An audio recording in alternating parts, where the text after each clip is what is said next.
হরে কৃষ্ণ। হরে কৃষ্ণ। ফুলকু ফুলকু এটা কি তৈরি করছেন মাতাজি আপনি? এটা ময়দার সবজি। ময়দার সবজি, হ্যাঁ, যেটিকে গ্লুটিন বলা হয়, তাই তো? মায়াপুরের ভাইরাল সেই ময়দার সবজি এখানে তৈরি হচ্ছে। এটি রান্নাও করা যায়, তাই তো মাতাজি? হ্যাঁ, এটা আলু দিয়ে রান্না করা যায়। জয় জগন্নাথ। জয় জগন্নাথ। একেবারে ফুলকু ফুলকু, একদম ক্রিকেট বলের মতো হয়ে গেছে ফুলে, তাই তো? একদম। কত সুন্দর করে। মাতাজি বলছি, এটা আপনারা কিভাবে তৈরি করেন ময়দা থেকে?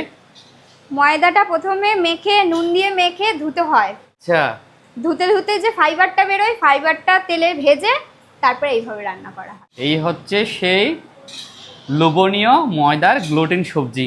ভক্তদের খুব প্রিয়, না মাতাজি? একদম খুব পছন্দ করে ভক্তরা। একদম। এখন থেকে সোনারপুর সচিমাতা রান্নাঘরেও এই ময়দার গ্লুটেন সবজি পাওয়া যাচ্ছে।